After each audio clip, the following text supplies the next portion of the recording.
Bonjour. Hello, hello. Okay, so this evening we are starting the February month of Star Trek movie viewsday nights. I'm going to do Star Trek 2009 tonight, as the title should indicate. And then I'm going to do Into Darkness, I think, is next week. And then Star Trek Beyond is the week after that. And then these should all be available on Amazon Prime. I believe you have to rent the first one. It's like $2.99 for standard definition is what I'm doing, because I don't think my equipment's up to speed with anything higher than that. But I believe Into Darkness is on Prime. Oh no. Oh yeah. Into Darkness is Prime. And Beyond I have on DVD. I got it as like a $1 purchase at the dollar store at one point because it was there for a sale. So maybe my copy doesn't work. I have no idea. But we'll find out. And then after that, there is a movie that I would like to watch that is called Please Stand By. It's in YouTube movies. So if you're not familiar with YouTube movies, I've watched a few this way, where you can go type in the name of a movie on YouTube, like Please Stand By or Star Trek, and it'll have the feature film as part of the, I don't know if it's a pop-up or whatever, but at the top of the list of things that come back for the search for it. So like I have on this list here Star Trek and Star Trek Into Darkness on YouTube as well. And if you click on them, they'll take you to a preview. And in that preview will be a pop-up option on the side of the video that offers you the chance to rent it for a couple of days. I've done a few videos that way. And like I can do some in the future that way, but I don't know where Please Stand By is out of, but it is a Star Trek themed. It's about I believe it's about an autistic girl who's written a script for the original Star Trek series, and she's trying to enter it into a contest, and nobody takes her seriously, so she runs away to go get her script taken care of. But for tonight, we are watching Star Trek 2009 edition. I've been hesitant about some of these movies because these are not my Star Trek. Like, I saw the original Star Trek when I was younger. It didn't make a big enough impression on me to stick to. But I had a friend in high school who was a Star Trek fan, and when, this will be dating how old I am, but I remember in high school, specifically, I believe it was Mr. Shaganaw's math class. I was talking with my friend, and she had just talked about how she was excited about the new Star Trek series that was coming out, which would be Star Trek The Next Generation. The very first episodes of Star Trek The Next Generation played on primetime TV while I was in high school.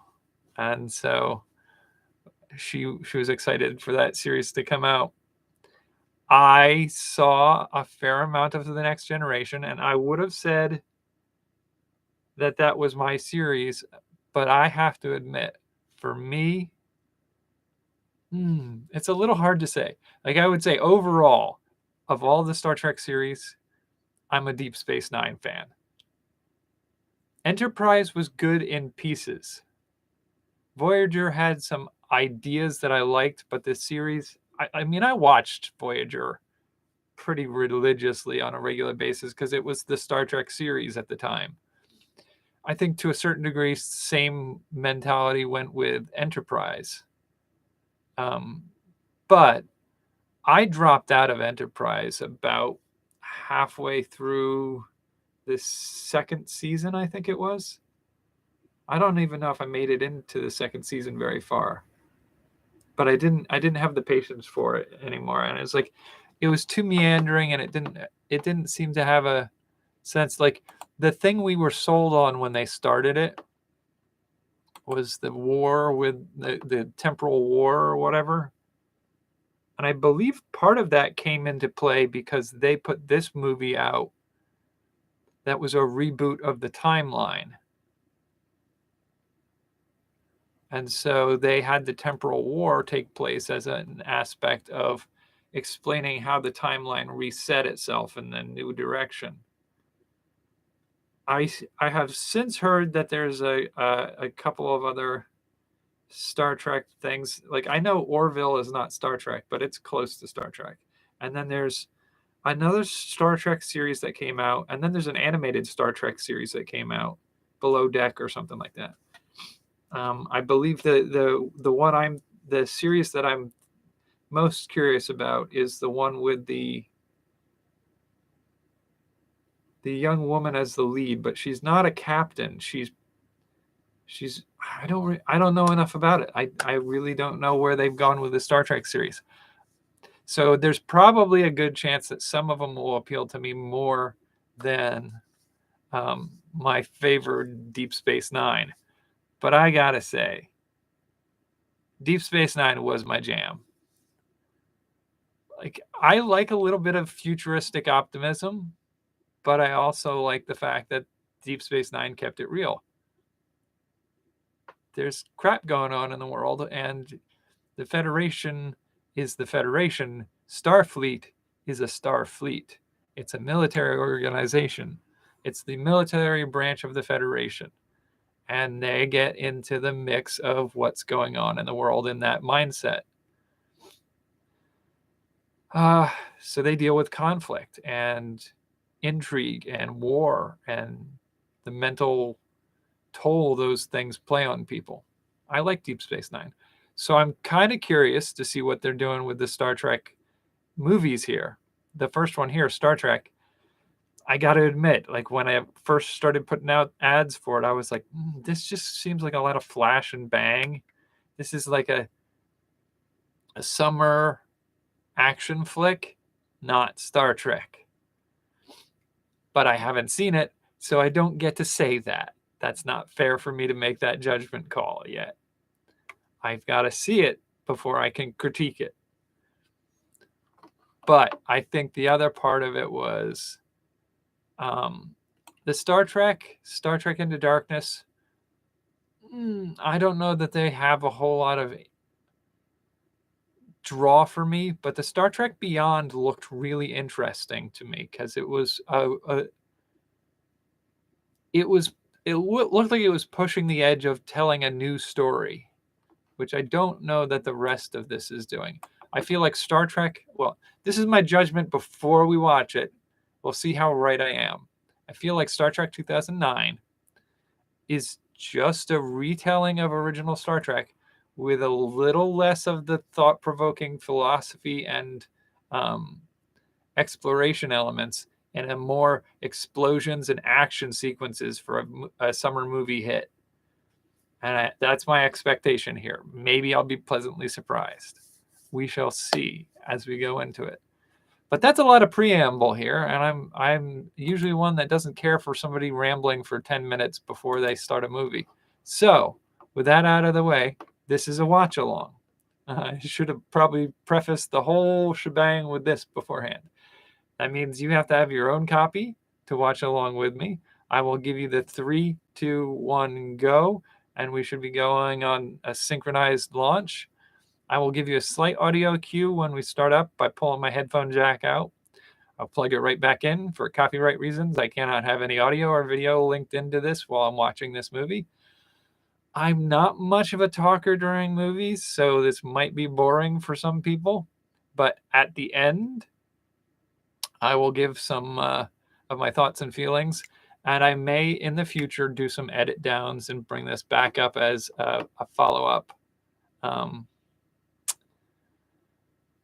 sort of I might do an edited version where you see the reaction during the movie, but more than likely there will be only a few reactions, one, two, three scenes, maybe most movies, and then I will probably leave my analysis for the end of it as a edited review.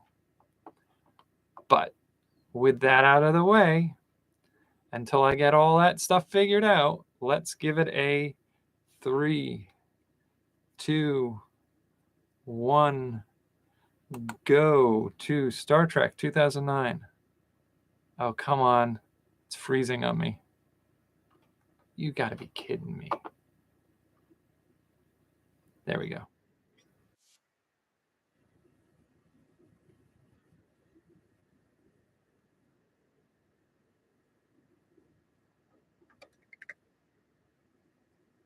Is this a preview of the movie before the movie?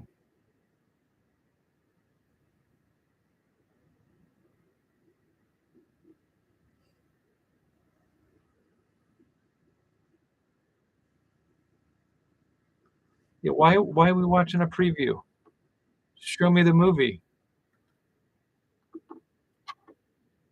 Okay, so let's go back here. I wanted to watch the movie, not the preview. Let's try that again. I don't know why it launched that way. Okay, 3, 2, 1, go. Come on, dork. It's really fighting me tonight.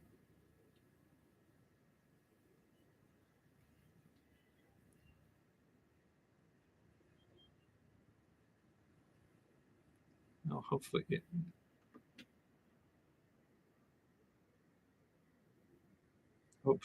in the edit we'll get some of this down. I'm I'm not sure how I'll do with editing some of this stuff. I don't know that I got the patience for it. Maybe. I know a lot of reactors do hire an editor for them.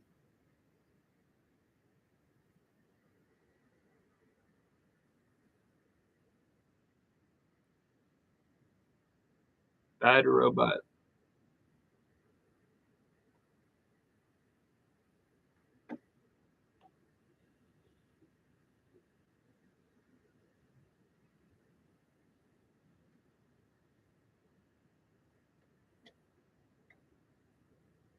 Ooh, the little Star Trek background noises.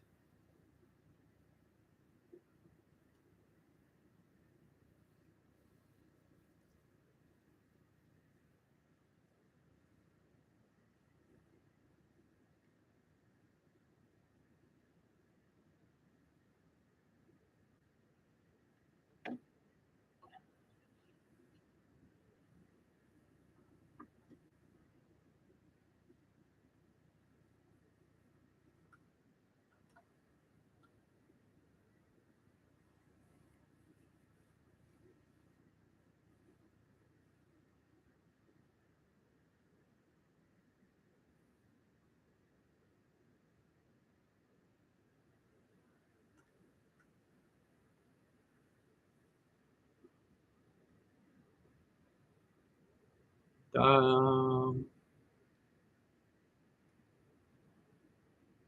what is this?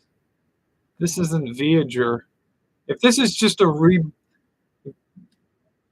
recasting of the Voyager story, I'm gonna be.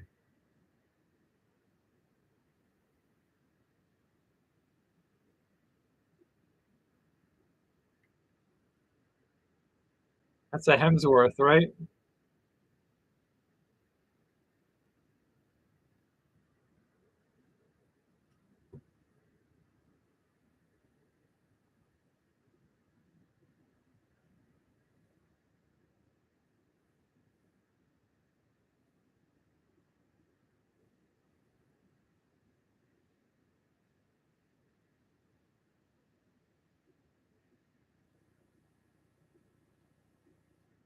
Well, that's a little brutal.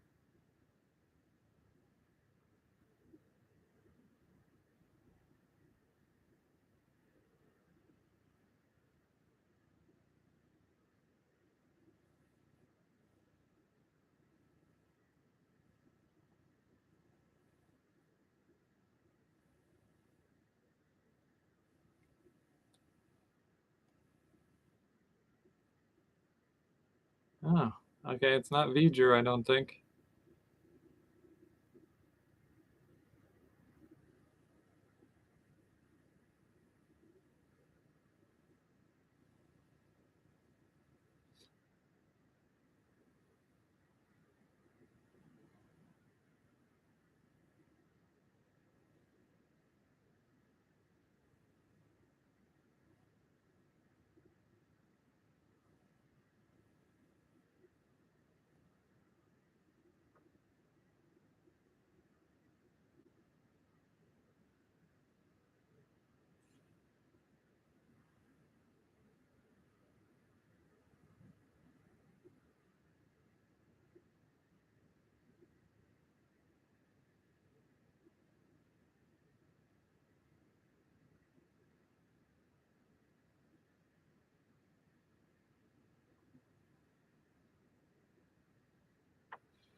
I feel like it would be more interesting if we didn't see this.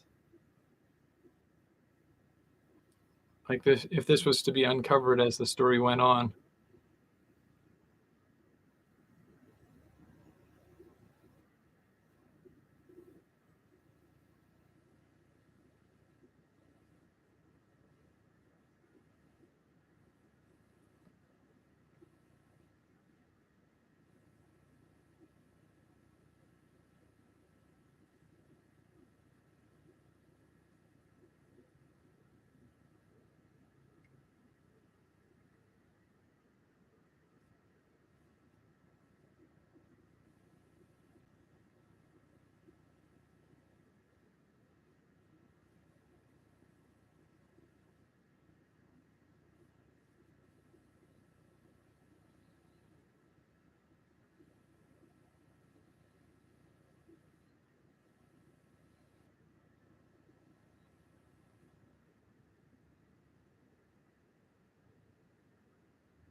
A little bit of CGI there.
Well, okay then.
Whoa. Yeah, no.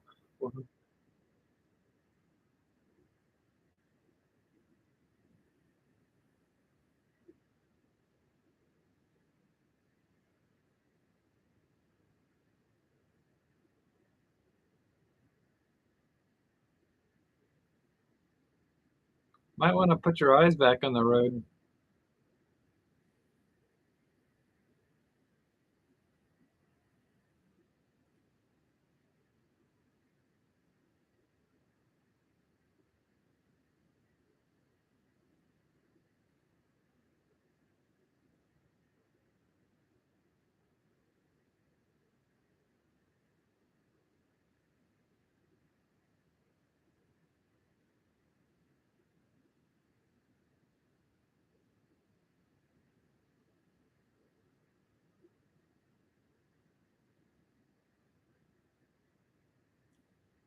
Whoa.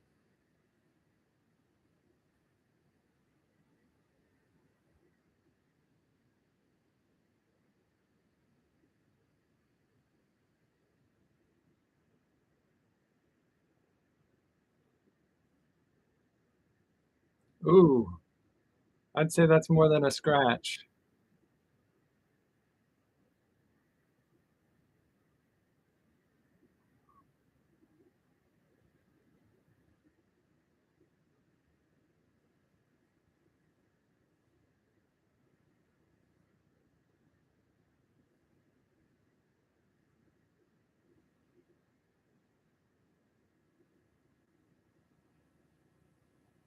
Okay, I guess we get a shot of Spock. He's got to be a teenager or older at this point because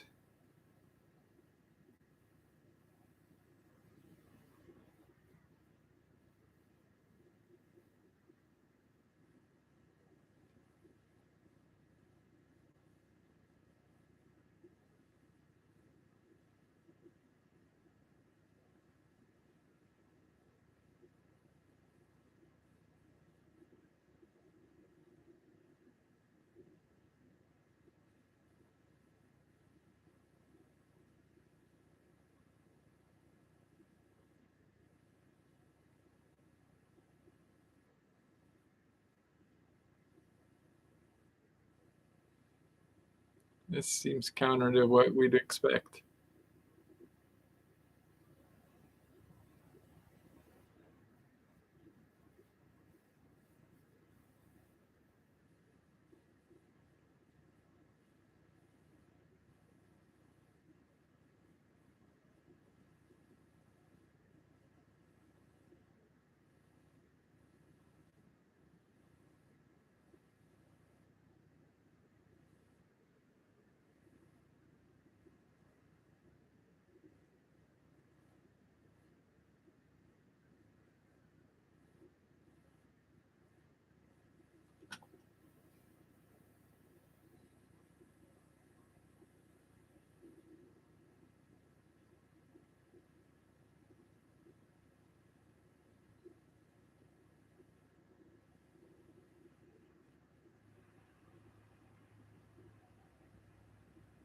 Is it true?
She looks familiar.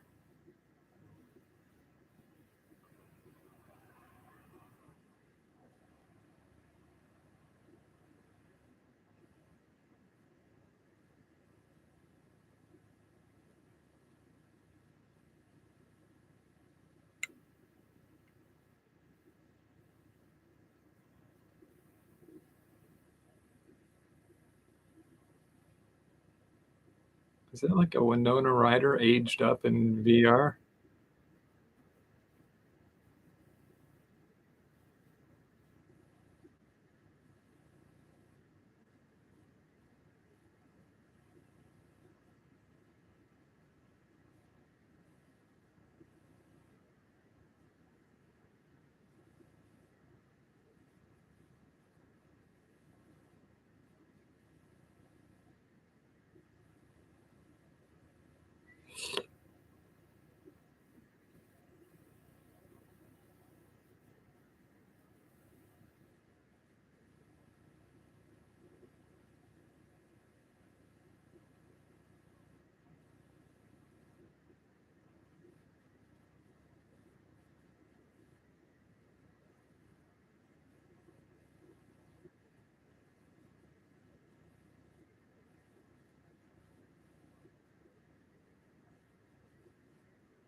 I don't care for that portrayal.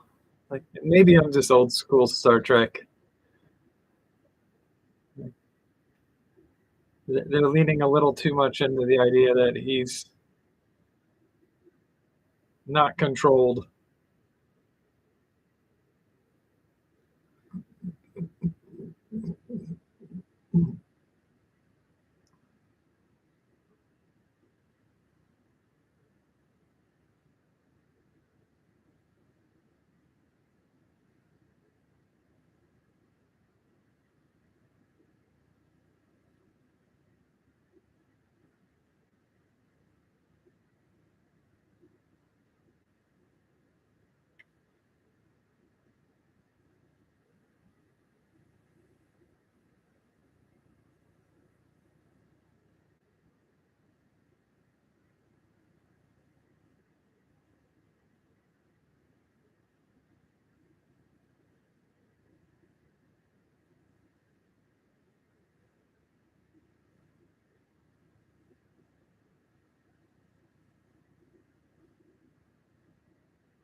Come on.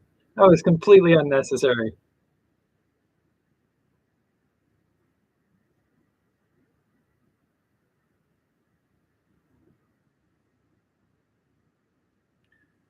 Tell me she kicks somebody's butt.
No.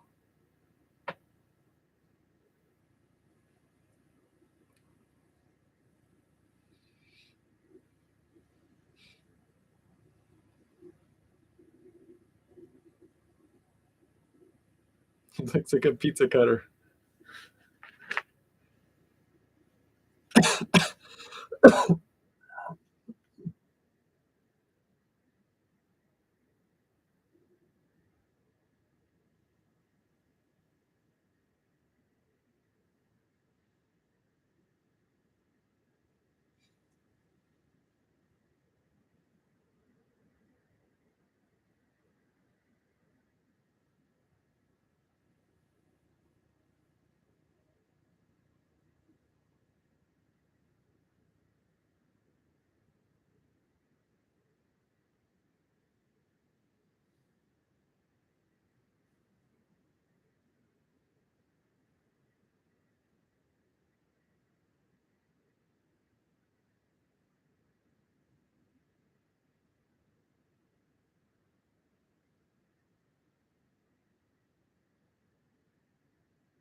Ugh, I knew that was coming. That was cheesy and cheap.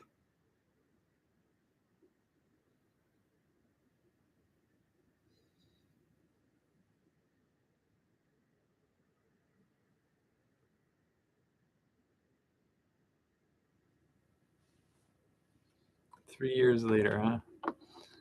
Graduating as an officer? Huh,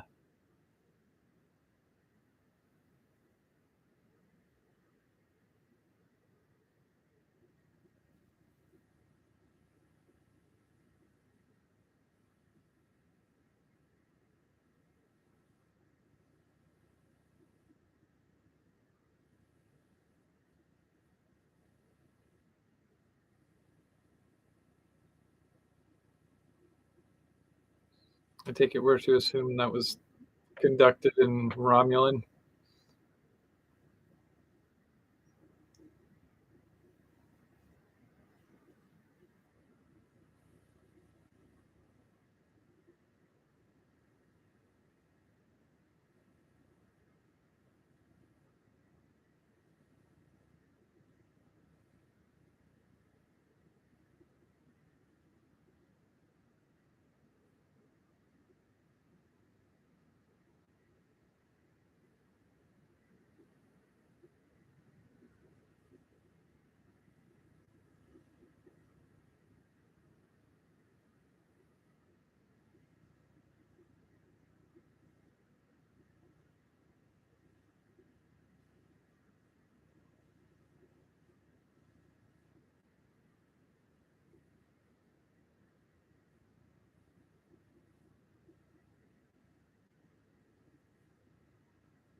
Come on, dude.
I mean, this always bothered me as a premise here. He beat the scenario by cheating. Like, that's not a commendable.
Okay, so they're gonna glaze over the fact that the lore says this is how he won the.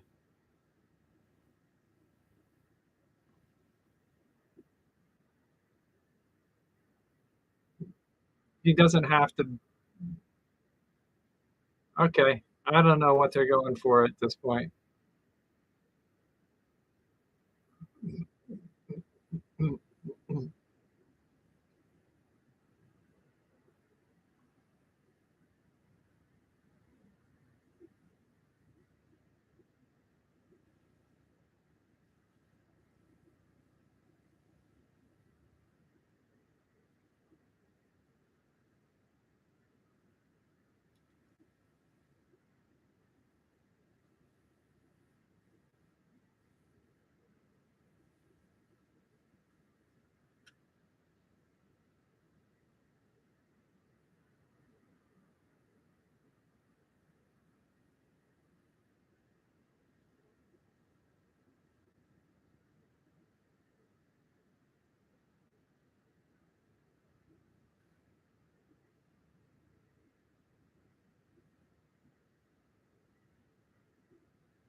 Oral, not oral.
Better be a short-lived symptom set.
Looks chunkier than it used to.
It doesn't go anywhere.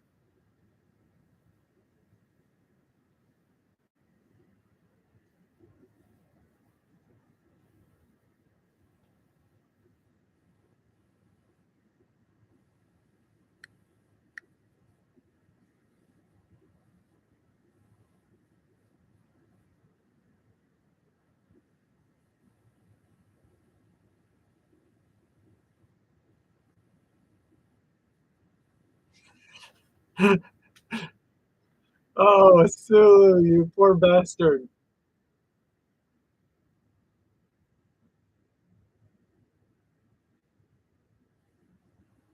God damn, you're incorrigible.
That's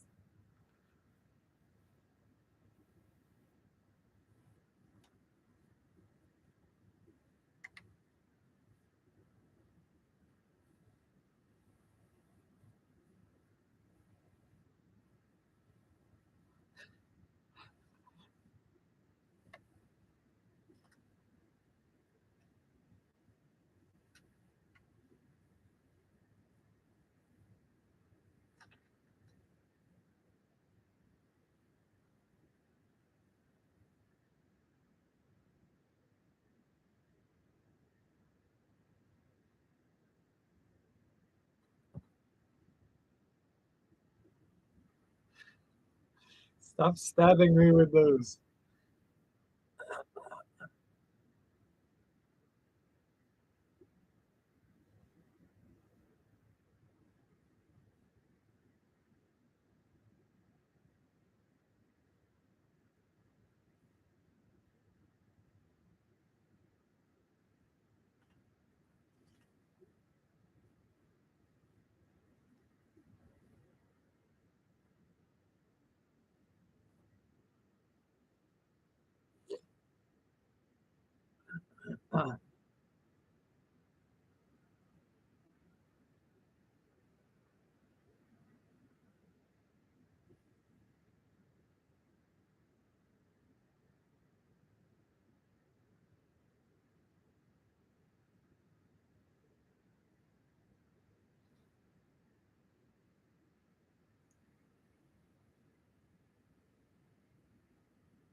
This is vastly changing the history.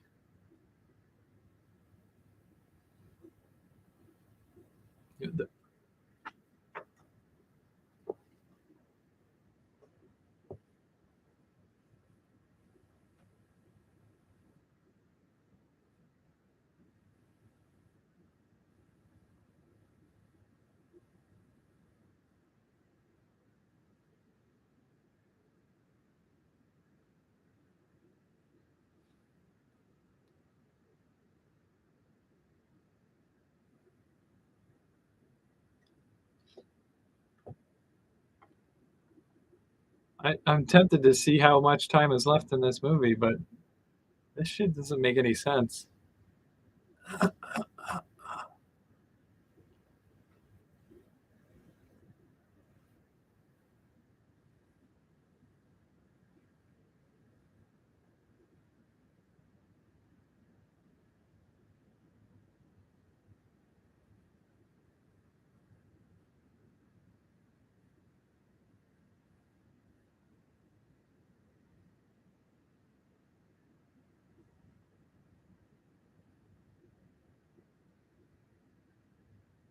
Red matter. What is this?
It's already heavily damaged at this point.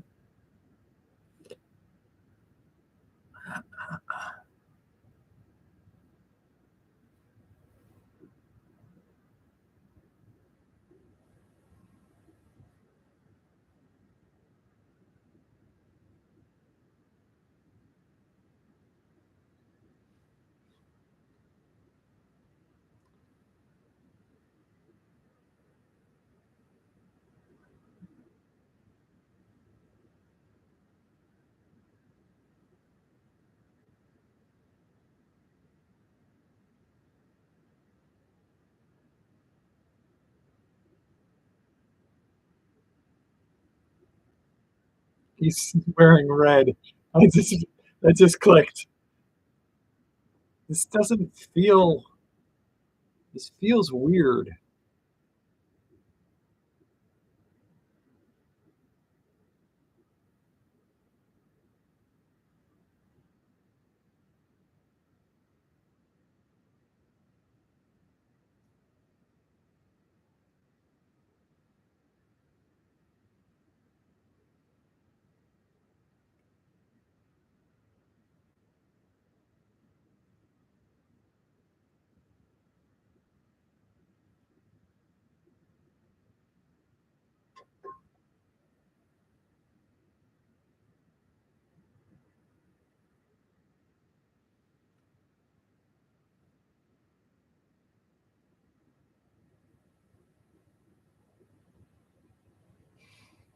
This is a cool idea.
Jeez, what was that about?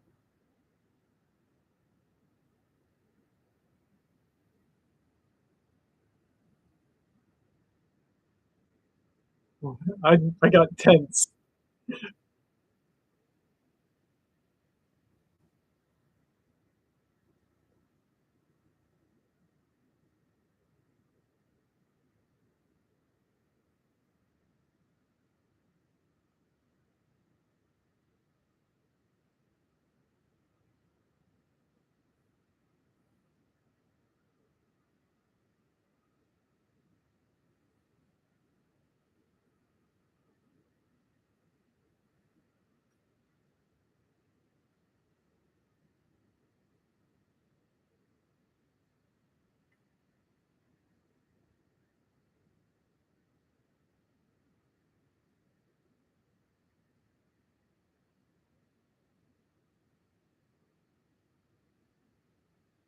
Okay, so they spelled that out for us beforehand so that we could see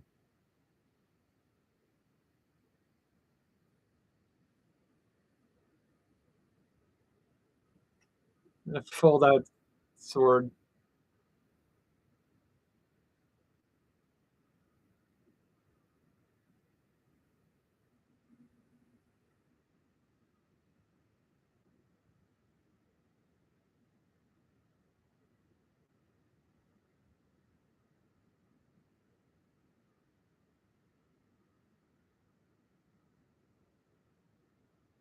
Grab his foot, throw him under.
Spread your limbs out, slow your descent, let him grab you.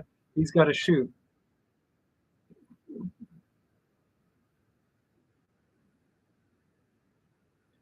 What the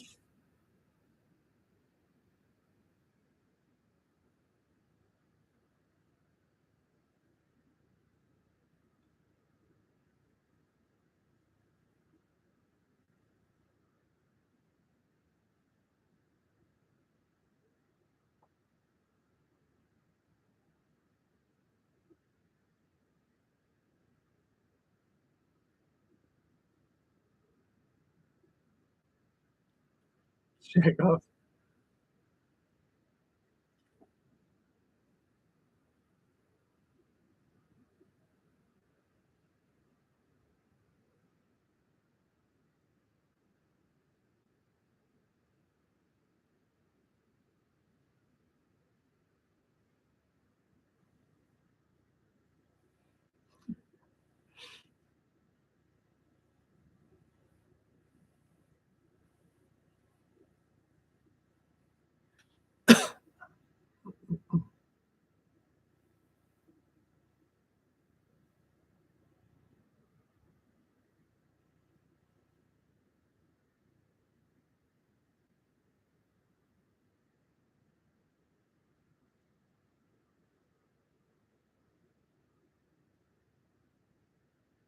Why was he kneeling?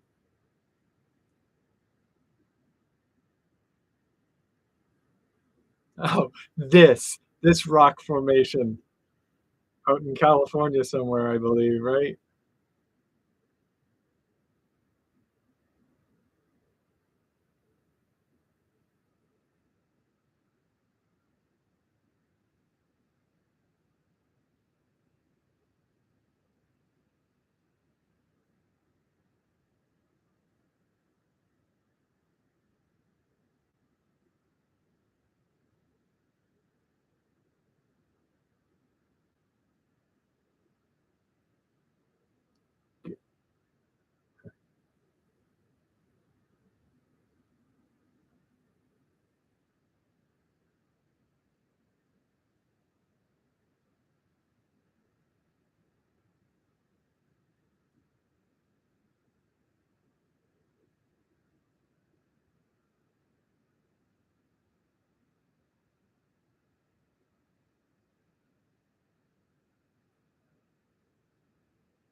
I thought they weren't gonna make the safe minimum safe distance if they didn't leave before that.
Well, I didn't see that being a thing that happens.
Hmm.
You just drop him on a random planet.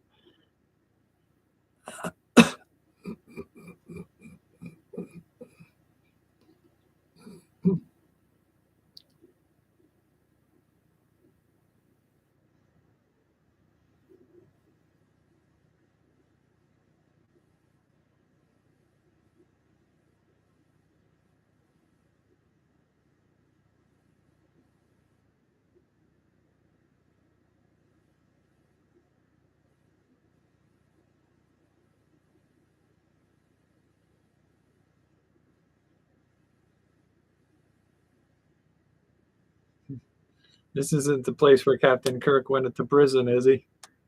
Is it?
Something bigger?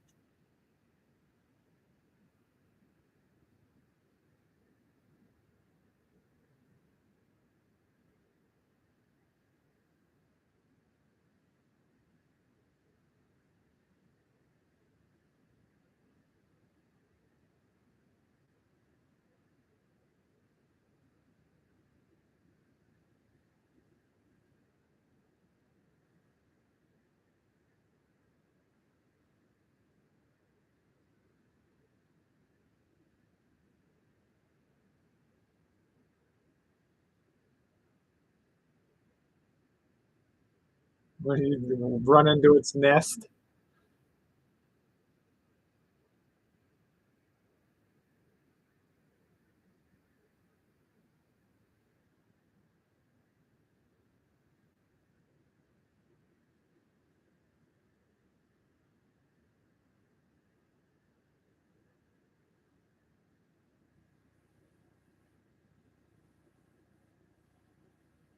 Is this Spock?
Something you're not sharing there.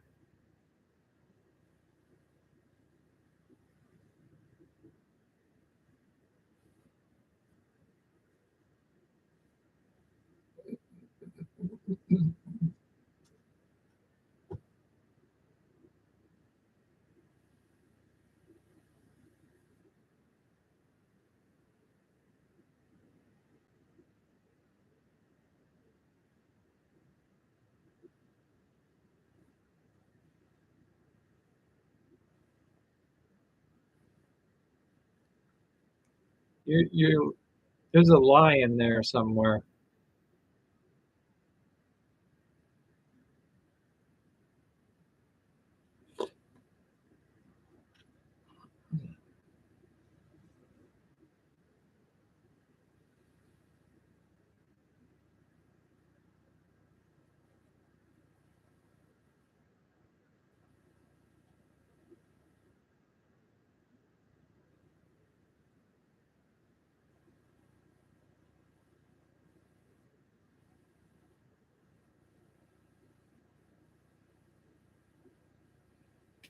I didn't think you could lie in a mind meld.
This doesn't work out right.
I don't think we've seen Scotty yet.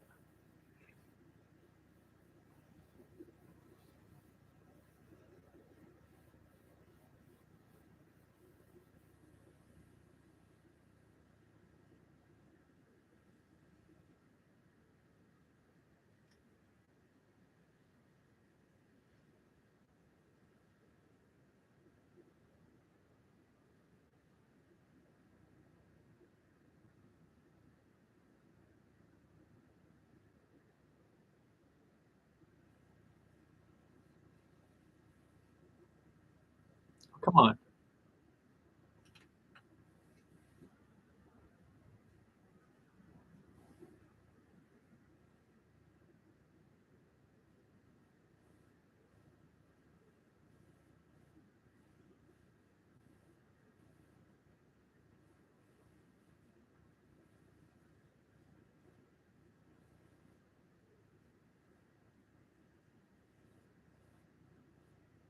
There we go.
Ah, you can't play with the timeline like this.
This this feels all wrong.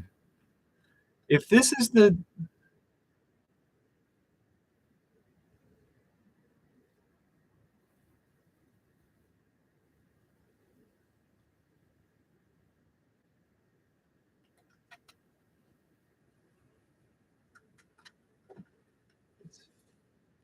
they better frickin' set things right.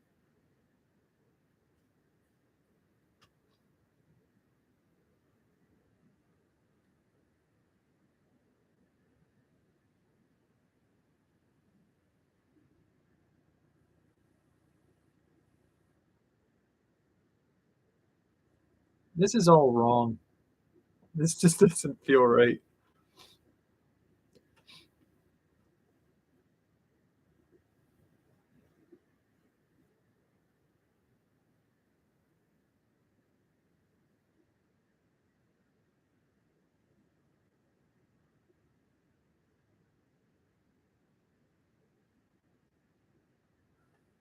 This is stupid.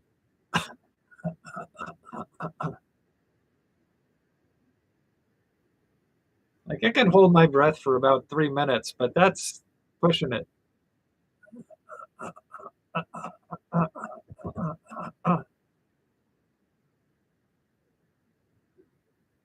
Why is there a tube full of water? Ooh, that's not good.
It's this is all arranged to make this story work, but it doesn't work with the lore of Star Trek. It bothers me, all of this.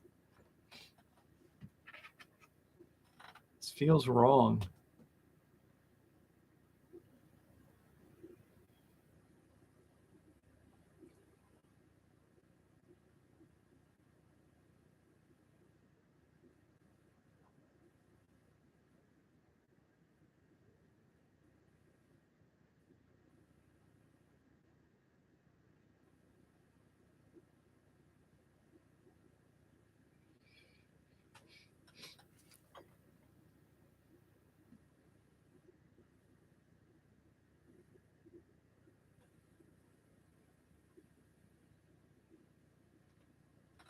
Now, that doesn't mean you automatically get control of the ship, Kirk.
Sure, why not?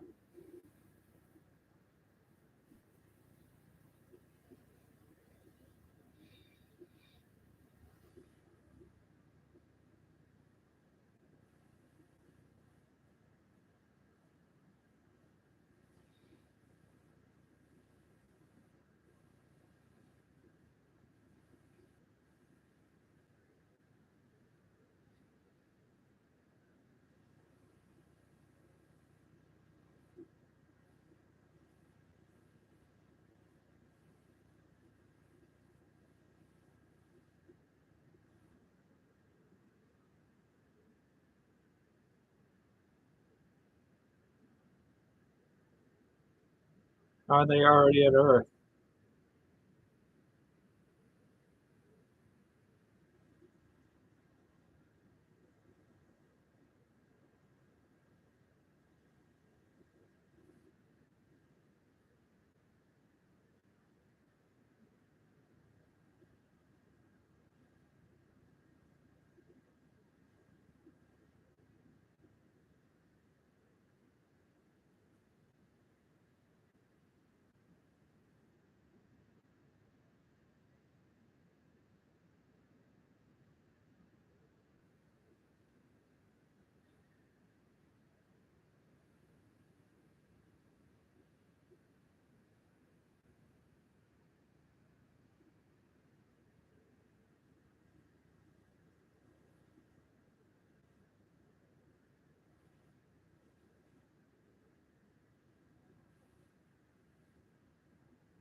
You're right in the middle of it all.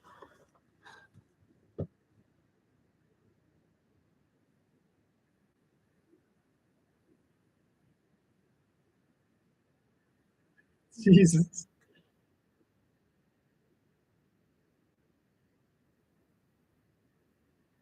Just an absolute blitzkrieg here.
I mean, the casting of the characters is decent, but The story they gave them just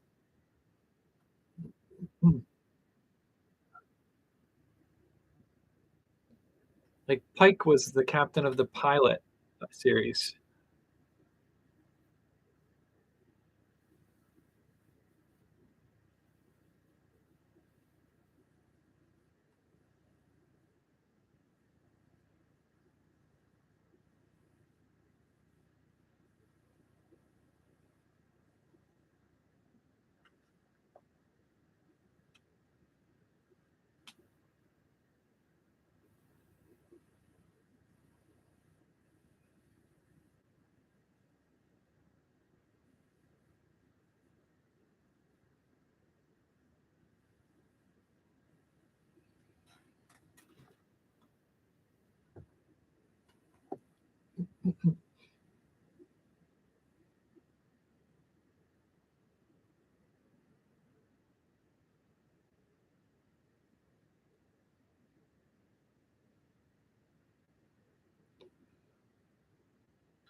Okay, I'm just gonna have to try to approach this from the mindset of like, forget all the lore that exists. Is this an okay movie on its own without any kind of if I were to watch this without any understanding of Star Trek preceding this, could I enjoy this movie?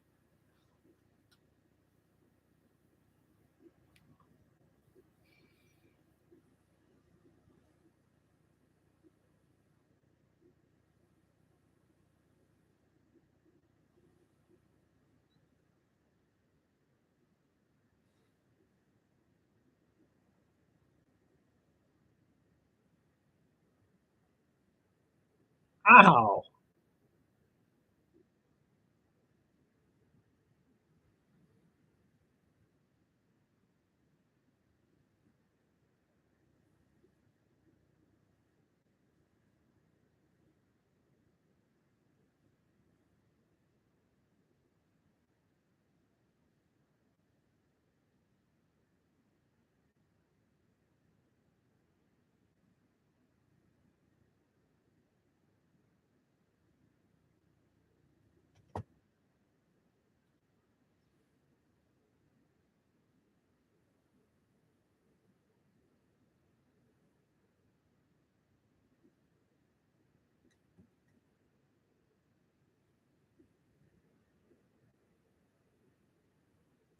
Vulcan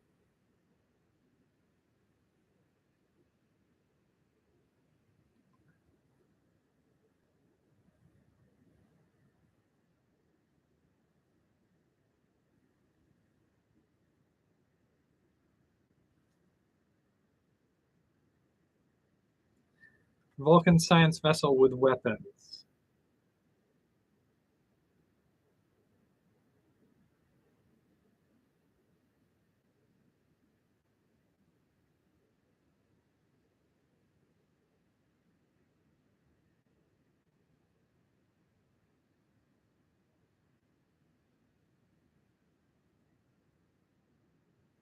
Of course, it goes.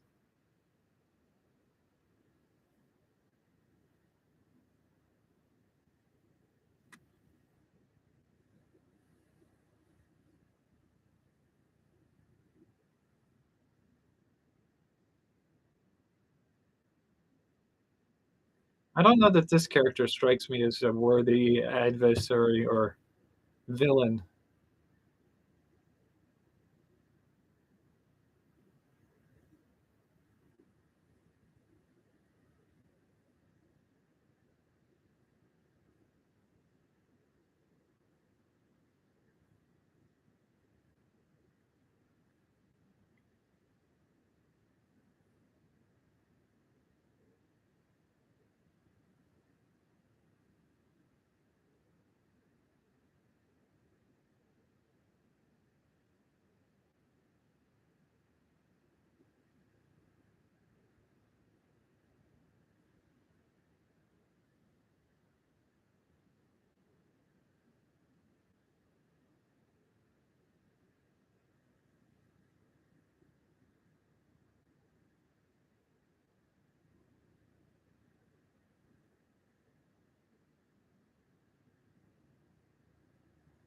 don't know that he looked like he was gonna make that. I think he looked like he was gonna fall a little short.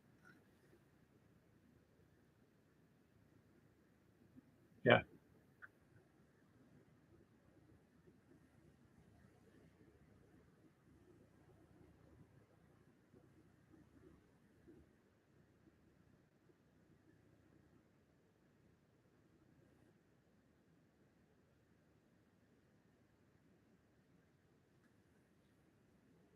that was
they're still in Earth space, or they jumped to warp, so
if you opened up a singularity at that point,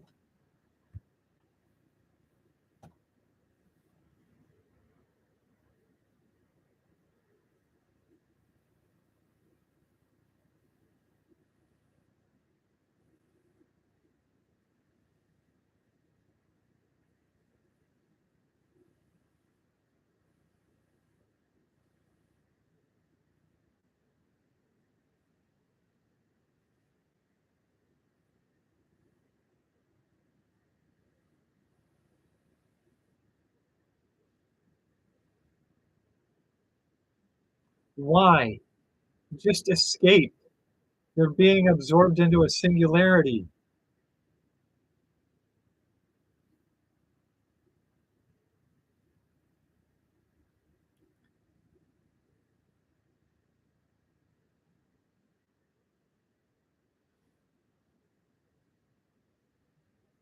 Why are you wasting the time firing on them? Whatever.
Mm, that's not how black holes work, but okay.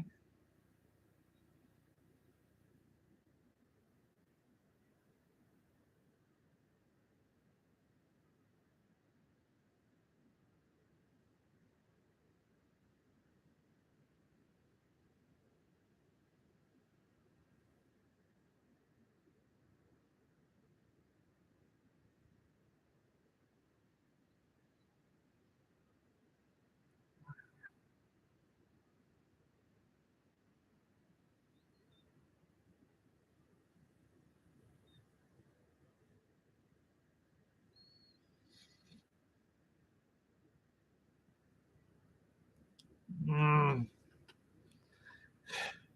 so much of this doesn't sit right with me.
He's in the chair.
Ah, there are elements of that that bother me a little bit, but I mean, it is what it is.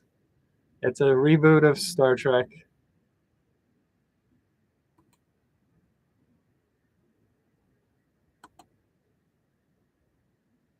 It just feels like the character of Nero was a one shot, created and destroyed in the same movie.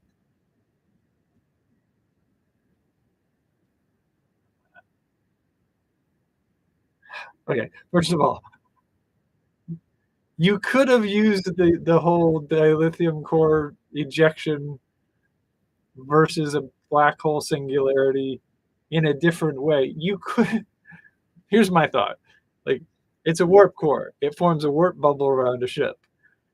Form a warp bubble around the black hole. It gives you the ability to escape it,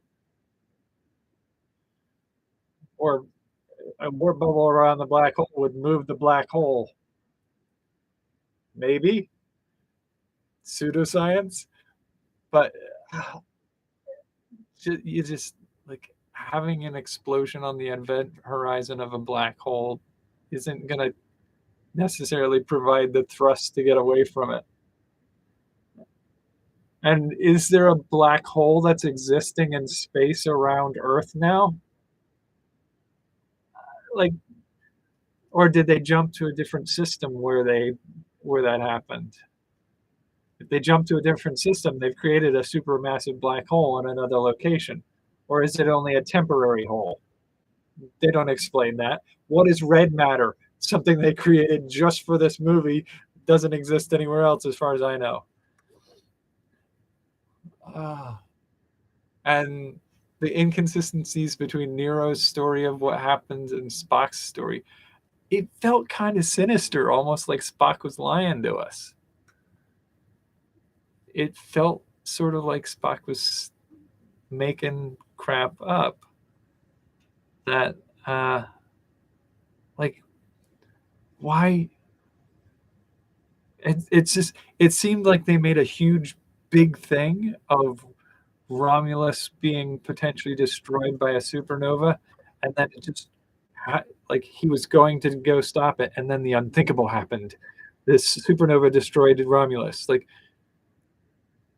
you were planning to prevent just that thing from happening, and then it just happened, and then to have somebody else blaming you for it happening as if you were the ones that caused it. It just feels like they made like a timeline of check marks. Like, we have to have this big event here. This is what caused it. Like, this is what does it. And it's like, we don't know how we're gonna fit them together, and so they didn't. Things just didn't go together right. It just feels like it's like, well, we're gonna arrange it so that Kirk's father dies before as he was being born. So Kirk grew up differently, didn't join Starfleet, and because of some of those events happening in that sequence, everything else is off. And I'm like, but then you have them assembling the same, like, Scotty's out on a station, putzing around with stuff that he's been banished to take care of. Like, and somehow they just happen to magically find Scotty and bring him on board the crew. Like, somebody gave you a checklist and you had to check all the checks on the list, but the rest of the story you could make up as you went along. And I was like, I don't, I feel like, that feels wrong. But to be fair, there's a lot of technobabble and hand wavium in Star Trek in general. So maybe it's not all bad. But I also feel like changing the history, like Pike was the original captain of the Enterprise, and he has a storyline in the pilot that we're supposed to like both pilots, like the original pilot where he is the captain of the Enterprise, and then the actual pilot where James T. Kirk first appears as they're hearing the story of Pike as he's completely disabled in a chair. He has to use a beeper to speak to the, well, it doesn't even speak, but he beeps his answer to the case that's being presented, and then he goes and he's left on a planet to be taken care of in a way that's better for him in the long run. It's just now he's not that. Now he has a different history. So what happens to the events that happened with him as captain leading up to those scenarios? Like the things that he did didn't happen now. So that changes everything. And then you have, okay, it always bothered me a little that Kirk got his commission.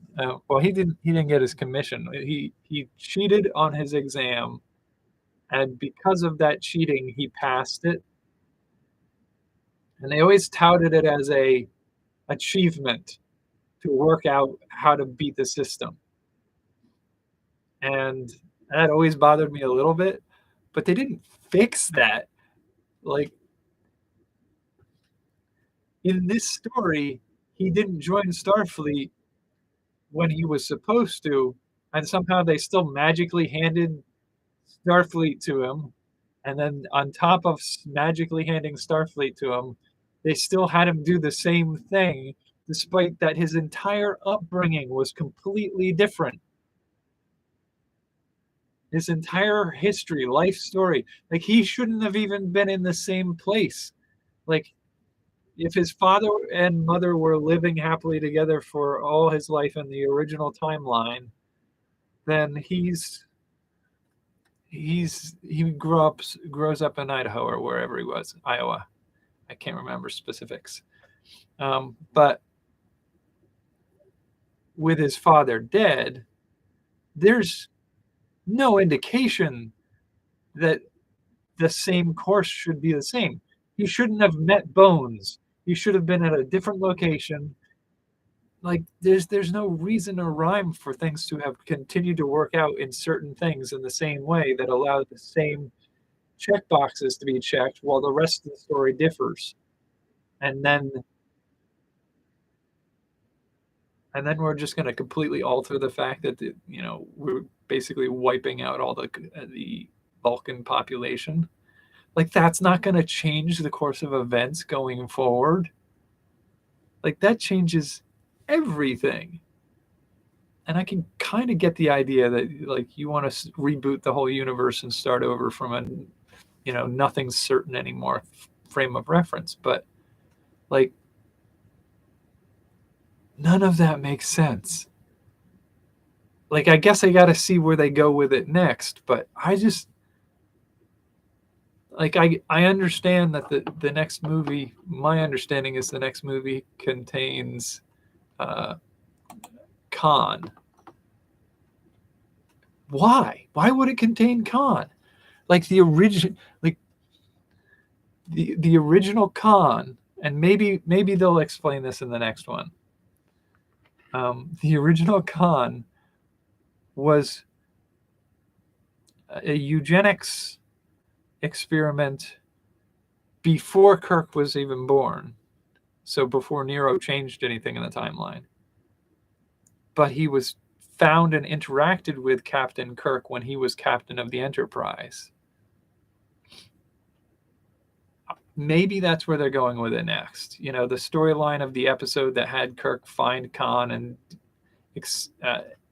interact with him and have those scenarios come into play. Maybe they don't have a history that they're going to play into. Maybe this will be the discovery of them for the first time. But it just feels like, I try to put aside the idea that like I can't hold this to the same lore. Like, I tried to come at it from the perspective of, if this was my first exposure to Star Trek and I didn't know any of the lore, would I call this still a good movie? And I feel like we had the opener, which was touching. It was tugged at the heartstrings when his father died in the opening. But then we jump to him as a kid. And then we jump to Spock as a kid. And then we jump to Captain Kirk as a local in a bar full of cadets where he should be a cadet, or at the very least in participating in Starfleet Academy. But he's not. He's just a local. He gets pulled into Starfleet by the words of Captain Pike. But he's not the same Kirk. He didn't come up through the ranks of Starfleet because he wanted to be there. Well, maybe, but it feels weird.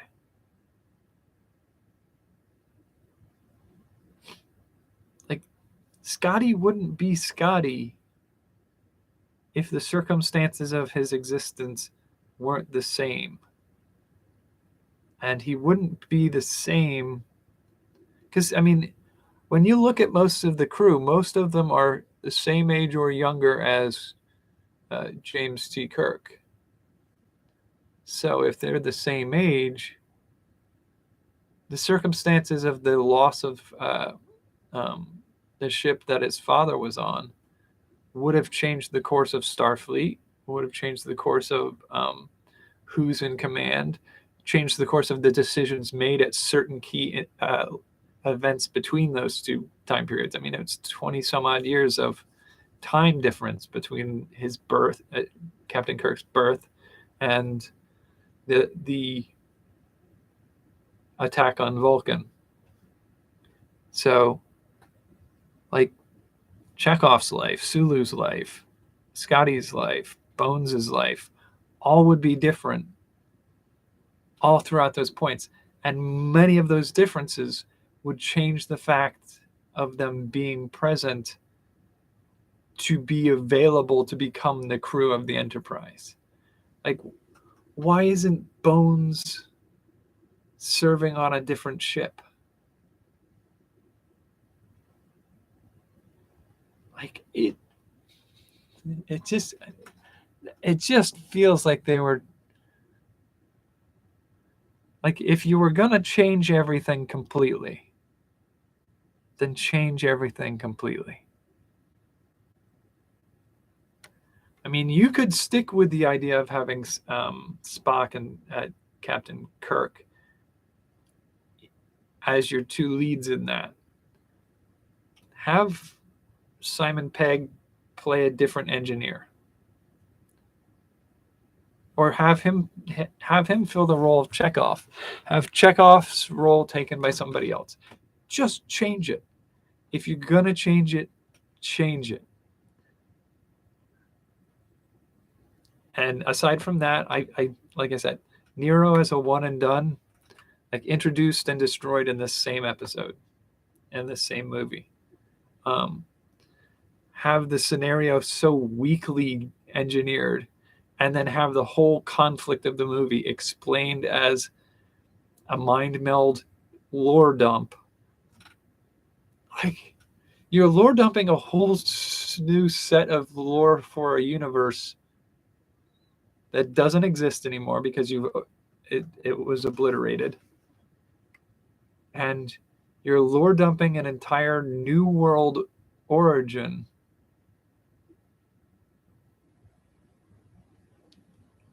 Don't lore dump it. Just let us learn about it as we go. Like, you don't need to lore dump it. Have something happen in the future. It doesn't have to be Spock. As much as I love Leonard Nimoy, and it's great for nostalgia for him to be back in this, you don't have to have Spock be the one responsible for saving Romulus. You don't have to have it be Nero.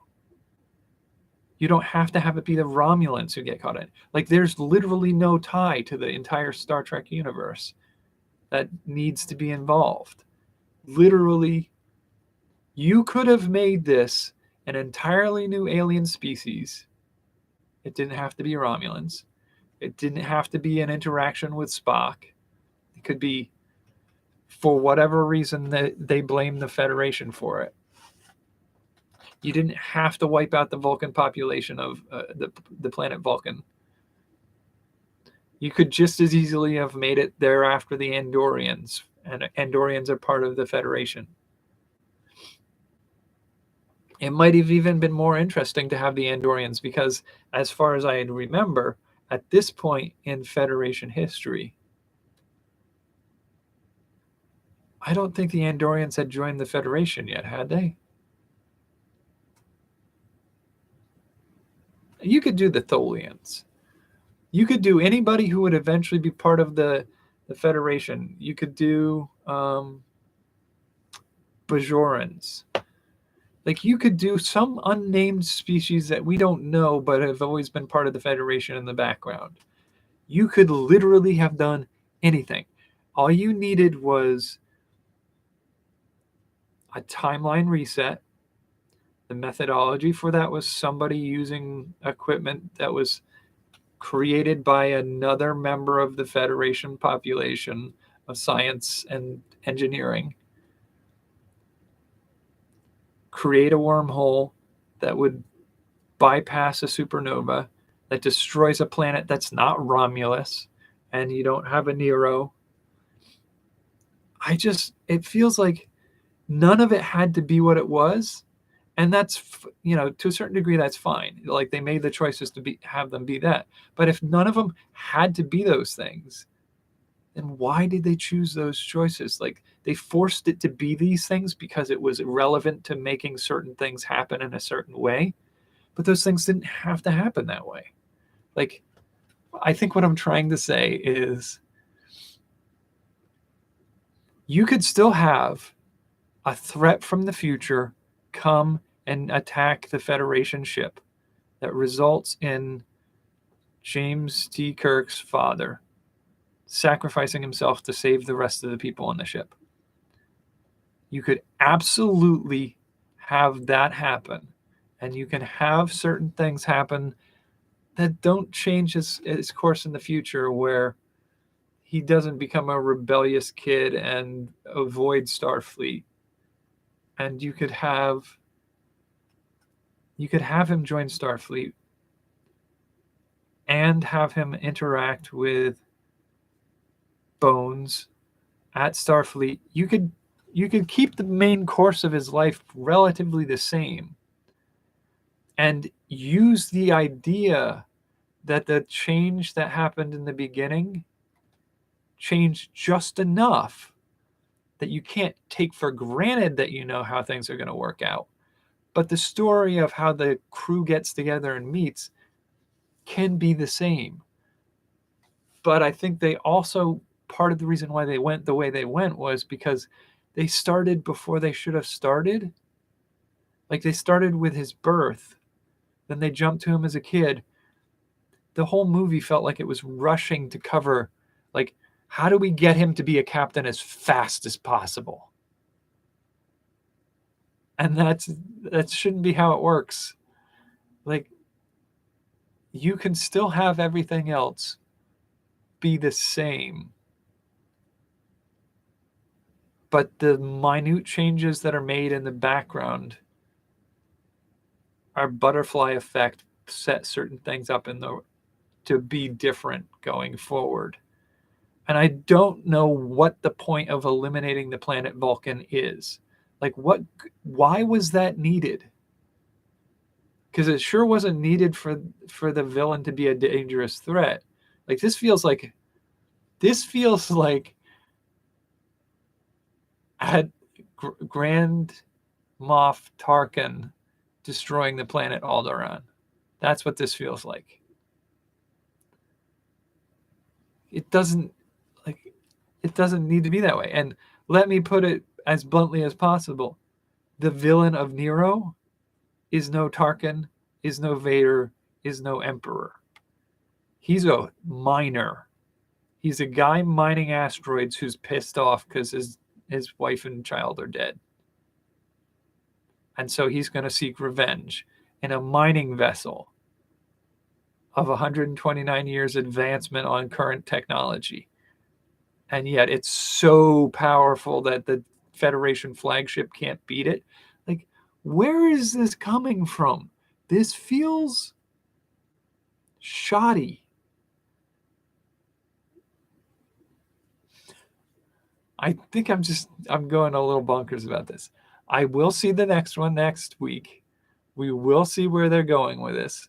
And I guess we'll also see whether or not I'm capable of dealing with this frustration. I'm sure I'll be able to just get into the movie and watch the movie for what it was.